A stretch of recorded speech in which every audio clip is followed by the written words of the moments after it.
தைரியமான 10 ரூபாய் சாண்ட்விச் விற்பனையாளர். ஒரு அழகான கிராமத்துல ரமேஷ் தன்னோட மனைவி சீதாவோடையும் மகளோடையும் வசிச்சுட்டு வருவாரு. அவரு டெய்லியும் காலையில தன்னோட சாண்ட்விச் கடையில சாண்ட்விச்சா ரெடியா வச்சிருப்பாரு.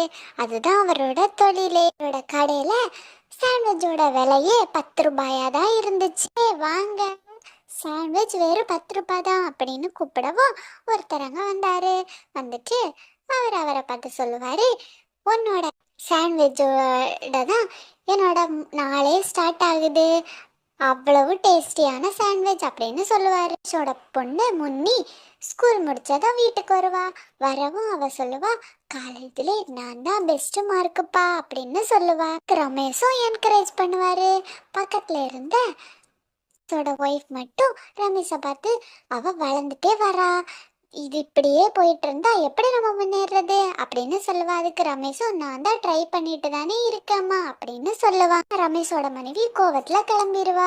தன்னோட பொண்ணை பார்த்து சொல்லுவா, ஒவ்வொரு சாண்ட்விச்சும் வெளியே ஒரு டேஸ்ட்ல இருக்கும், உள்ள ஒரு டேஸ்ட்ல இருக்கும், இதுதான் வாழ்க்கை. ஒவ்வொரு மனுஷனும் வெளியே ஒரு ஃபேஸோட இருப்பான், உள்ள ஒரு ஃபேஸோட இருப்பான் அப்படின்னு சொல்லுவா. அதுக்கு ரமேஷோட பொண்ணும், எனக்கு புரியலப்பா அப்படின்ட்டு.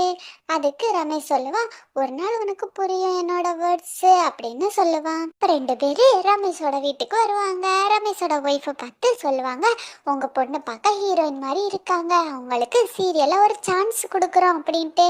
அதுக்கு அவளு சொல்லுவா, ஆனா அவ இப்ப காலேஜ் போயிட்டு இருக்காளே அப்படின்ட்டு. அதுக்கு அவர் சொல்லுவாரு, அதான் காலேஜ் எல்லாம் முடிஞ்சிருச்சுல்ல, கொஞ்ச நாள் தான், 1 மந்தோட முடிஞ்சிரும் அப்படின்னு சொல்லுவான். இது ஒரு 2000 ரூபாய் அட்வான்ஸ் பிடிங்க, அவ செலக்ட் ஆயிட்டான்னா 20,000 ரூபாய் சம்பளம் கிடைக்கும் அப்படின்னு சொல்லுவான். ரமேஷோட பொண்ணு சந்தோஷமா நான் வரேன் அப்படின்னு சொல்லுவா. ஆனா ரமேஷோட ஒய்ஃப் சொல்லுவா, நான் என் ஹஸ்பண்ட கேட்டுட்டு நான் முடிவை சொல்றேன் அப்படின்ட்டு. நான் முடிவை சொல்லுங்க அப்படி சொல்லிட்டு அவங்க இருப்பாங்க.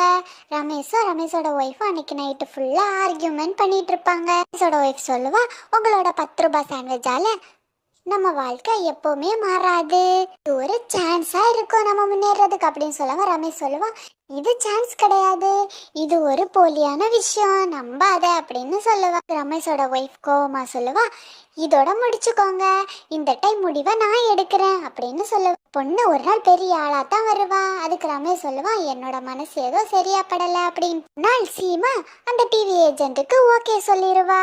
ரமேஷோட பேச்சை கேட்காம டிவி ஏஜென்ட்காரங்க முன்னிய கூப்பிட்டு போறதுக்கு ரெடி ஆயிட்டாங்க. ரமேஷ் முன்னி கையில ஒரு ஃபோன் கொடுத்துட்டு, தினமும் நைட்டு 9 மணிக்கு எனக்கு கூப்பிடு அப்படி சொல்லிட்டு அழுதுகிட்டே சொல்லுவா. அப்ப முன்னி சொல்லுவா, ஏன்பா நீங்க அழுவுறீங்க அப்படின்னு கேட்பா. ஆனந்த கண்ணீர் தான் அப்படின்னு சொல்லி சமாளிப்பா ரமேஷ். அவ கூட சேர்ந்து இன்னும் 3 பேரு டிராவல் பண்ணாங்க. 3 பேரு சேர்ந்து போயிட்டு இருந்தாங்க. அதுல கூட இருந்தவங்க எல்லாம் பயந்துட்டே இருப்பாங்க. இவளும் ஆறுதல் சொல்லிட்டே இருப்பா அவங்களுக்கு. ஏஜென்ட் ஒரு பங்களாக்குள்ள அவங்கள கூட்டிட்டு போயிட்டு, இன்னைக்கு இங்க ரெஸ்ட் எடுங்க, நாளைக்கு காலையில ஷூட்டிங் ஸ்டார்ட் ஆகும் அப்படின்னு சொல்லுவாங்க. கொண்டு உட்கார வச்சுட்டு அவங்க கிளம்பி போவாங்க. நைட்டு சாப்பாடும் வரும். அப்பா சொல்லியிருக்காங்க கரெக்டா 9 மணிக்கு நான் கால் பண்றேன், போனை ஆன் பண்ணி வைக்கணும்ட்டு. அது மாதிரி போனை ஆன் பண்ணுவேன். சிங்க பதட்டமாவே இருப்பான். 9 மணியாச்சுன்னு கால் பண்ணல அப்படின்ட்டு அங்கிட்டு இங்கிட்டு நடந்துட்டே இருப்பான். ஒய்ஃப் சொல்லுவாங்க, நெட்வொர்க் இல்லாம இருக்கும், அமைதியா இருங்க அப்படின்ட்டு. அதுக்கு கோவமா, அது என்னோட பொண்ணு சீமா, ஏதாட்டும் ஆச்சுன்னா நான் என்ன பண்ணுவேன் அப்படி சொல்லிட்டு கோவமா, கேட்கவும் ஆகாது, நீங்க கவலைப்படாதீங்க அப்படின்னு சொல்லவுமே முன்னி கால் பண்ண எடுத்தோடனே அப்பா கிட்ட, அப்பா இந்த இடம் எனக்கு சேஃபா தெரியல, இருட்டு அறையா இருக்கு, ஷூட்டிங் பிளேஸ் மாதிரியே இல்ல அப்படின்னு சொல்லுவா. மிஸ்ஸும் கூட யார் இருக்கா அப்படின்னு கேட்கவும், அவளும் 2 பேர் இருக்காங்க, கூட எக்ஸ்ட்ராவா இன்னும் கொஞ்சம் குழந்தைங்க இருக்காங்க அப்படின்னு சொல்லுவா. டோரு வெளியே க்ளோஸ் ஆயிருக்கு, என்ன பண்றதுன்னு தெரியல அப்படின்னு சொல்லுவாக்கு. காலையில வெளியே போயிட்டு எனக்கு ஒரு போட்டோ எடுத்து அனுப்பு அப்படின்னு சொல்லுவான். ரமேஷுக்கு அன்னைக்கு நைட்டு ஃபுல்லா தூக்கமே இல்ல. காலையில எப்ப போட்டோ வரும் அப்படி சொல்லிட்டு வெயிட் பண்ணிட்டே இருப்பான். அவளும் அந்த பிளேஸ போட்டோ எடுத்து அனுப்பி விடுவா. ரமேஷுக்கு அதை பார்த்து சரியா படல. உடனே போலீஸ் ஸ்டேஷன்ல போய் கம்ப்ளைண்ட் கொடுக்க போவாரு. பொண்ணுதான் ஆக்டிங் போயிருக்கான்னு சொன்னீங்கல்ல, அப்புறம் என்ன கம்ப்ளைண்ட் அப்படின்ட்டு. அதுக்கு ரமேஷ் அந்த போட்டோவை காமிச்சு, இது ஷூட்டிங் பிளேஸ் மாதிரியே இல்லை, எனக்கு பயமா இருக்கு சார் அப்படின்னு சொல்லுவான். அதுவும் இல்லாம அங்க 20 குழந்தைங்க ஜன்னல் கூட இல்லாத இடத்துல அடைச்சு வைக்கப்பட்டிருக்காங்க அப்படின்னு சொல்லுவான். எப்படியாவது ட்ரை பண்ற அப்படின்னு சொல்லிட்டு அந்த அதிகாரியும் சொல்லுவாங்க. முன்னி அந்த மேனேஜர் கிட்ட கேட்பா, எப்ப ஷூட்டிங் ஸ்டார்ட் ஆகும் அப்படின்ட்டு. ஆனா அவரு கோவமா சொல்லுவாரு, கத்திட்டீங்க இல்ல, எதுவும் இல்ல, நீங்க கத்தாம அமைதியா இருங்க, கத்தனா எனக்கு கோவம் வந்துரும் அப்புறம் அப்படின்னு சொல்லுவா. கூட இருந்தவங்க உடனே சொல்லுவாங்க, எனக்கு ஆல்ரெடி டவுட் இருந்துச்சு, கேமரா இல்ல, விண்டோ கூட இல்ல அப்படின்னு சொல்லிட்டு இருப்பாங்க. நீ மறைஞ்சிருந்து பாத்துட்டு இருப்பா அவங்க என்ன பிளான் போட்டுட்டு இருக்காங்கன்ட்டு. இப்பதான் அவளுக்கு புரிஞ்சுது, அவங்களையெல்லாம் கடத்தி விற்க போறாங்க அப்ராட்ல அப்படின்னு சொல்லிடுறத அவ புரிஞ்சுக்கிட்டா. அந்த ராட்சசி அதை பாத்துருவா. முன்னிய வலுக்கட்டாயமா பிடிச்சி அவ போனை பிடுங்கிட்டு அவளை கீழே தள்ளி விட்டுருவா. ஒரே ஒரு வழிதான் இருக்கு, நான் எப்படியாவது நம்ம இருக்க சிக்னலை எங்க அப்பாவுக்கு அனுப்பியே ஆகணும் அப்படின்னு சொல்லுவா. ரமேஷ் இங்க அவங்க ஒய்ஃபு கிட்ட புலம்பிட்டு இருப்பா. இன்னும் போலீஸ் எதையுமே கண்டுபிடிக்கல, அவங்க லொக்கேஷன் எங்கன்னு ட்ராப் பண்ணல அப்படின்னு சொல்லிட்டு புலம்பிக்கிட்டே இருப்பாங்க. ரமேஷ் ஒரு முடிவெடுத்தான்.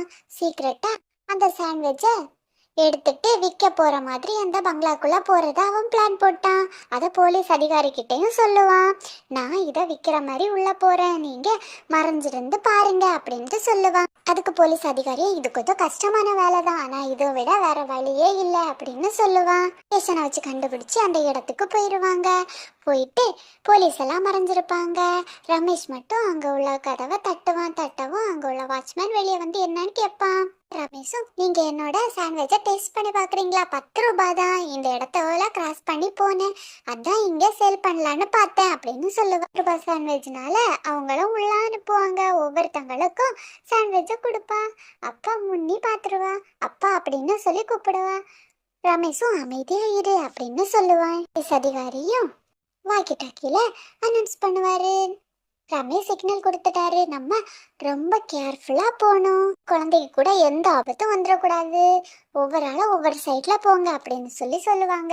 ஒரு சாண்ட்விச் இருக்கு, அதை நீங்க சாப்பிட்டு பாக்குறீங்களா அப்படின்னு சொல்லவும் அந்த ராட்சசி சொல்லிடுவா, இது முன்னியோட அப்பா அப்படின்ட்டு. அதுக்கு அவனும் என்ன சொல்ற அப்படின்னு ஷாக்கா கேட்பாரு. வெளியே இருந்து அனௌன்ஸ் பண்ணுவாரு, இந்த இடத்த சுத்தி போலீஸ் அனௌன்ஸ் பண்ணிட்டாங்க, நீங்க தயவு செஞ்சு உள்ள இருந்து வெளியே வந்துருங்க, இல்லைன்னா உயிரோட வெளியே போக முடியாது அப்படின்னு சொல்லி அனௌன்ஸ் பண்ணுவார்.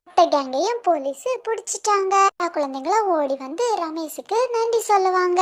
அசிங்கமா குழந்தைங்களை கடத்தி விற்கிற அப்படின்னு சொல்லிட்டு போலீஸ் அவனை இழுத்துட்டு போகும். முன்னியும் ரமேஷ் எங்க என் அப்பா அப்படி சொல்லவும் ரமேஷ் ஓடி வருவா முன்னிய நோக்கி. நீ ரமேஷை பார்த்து சொல்லுவா, அப்பா உண்மையா நீங்க தான் ரியல் ஹீரோ அப்படின்னு சொல்லுவான். எந்த பொண்ணுக்காக இருந்தாலும் அவங்க அப்பா உயிரை கொடுத்து எந்த ரிஸ்க வேணா எடுக்க தயாரா தான் இருப்பாங்க அப்படின்னு சொல்லுவான் ரமேஷ். மறுநாள் நியூஸ் பேப்பர்ல வந்தது நியூஸ், 10 ரூபாய் சாண்ட்விச் கடை வச்சிருக்கவரு 20 குழந்தைங்களை காப்பாத்திட்டாரு அப்படின்ட்டு. எல்லா நியூஸ் சேனல்ஸும் ரிப்போர்ட்டும் அந்த வில்லேஜையே அதுக்கப்புறம் சுத்திட்டு வருவாங்க. ரமேஷ பேட்டி எடுக்க. 10 ரூபாய் சாண்ட்விச் கடை வச்சிருக்கவரு தன் பொண்ணுக்காக உயிரே தியாகம் செய்ய தயாரா இருந்தாரு, அவ்வளோ ரிஸ்க் எடுத்து 20 குழந்தைகளும் காப்பாத்திருக்காரு அப்படி சொல்லிட்டு ஒவ்வொரு நியூஸ் சேனல்ல இருந்தும் ரமேஷ பேட்டி எடுக்க வருவாங்க. அம்மாக்களும் ரமேஷ் கிட்ட வந்து நன்றி சொல்லுவாங்க அழுதுகிட்டே. அதுக்கு ரமேஷும், இனிமே ஒரு ப்ராமிஸ் பண்ணுங்க, யாரை நம்பியும் நம்ம பிள்ளைங்களை எதுக்காகவும் விடக்கூடாது அப்படின்னு சொல்லிட்டு மிஸ் கிட்ட எல்லாரும் வந்து சொல்லுவாங்க, எங்களுக்கெல்லாம் நீங்க தான் ஒரு ரோல் மாடல், எவ்வளவு ஏழையா இருந்தாலும் மனசால நீங்க உயர்ந்துட்டீங்க, உயர்ந்தவளா இருக்கீங்க அப்படின்னு சொல்லிட்டு சொல்லுவாங்க. ஒய்ஃபு முன்னிய பார்த்து அழுதுட்டே சொல்லுவா, என்ன மன்னிச்சிருமா, நான் உன்ன பெரிய ஆபத்துல சிக்கிறது வச்சுட்டேன் அப்படின்னு சொல்லி அழுவா. அம்மா அழாதீங்க, இப்போ புரிஞ்சுக்கிட்டீங்கல்ல அப்பா எதுக்கு சொன்னாருன்னு சொல்லிட்டு அப்படின்ட்டு சொல்லுவா. மொத்த கிராமமும் முன்னியே அவங்க ஃபேமிலியும் பத்தி தான் பேசிட்டு இருந்தாங்க. அப்புறமேட்டு ரமேஷுக்கு 1,00,000 ரூபாய் பணமும் ஒரு கடையும் போட்டு கொடுத்தாங்க. அவன் சந்தோஷமா சாண்ட்விட்சை சேல் பண்ணான்.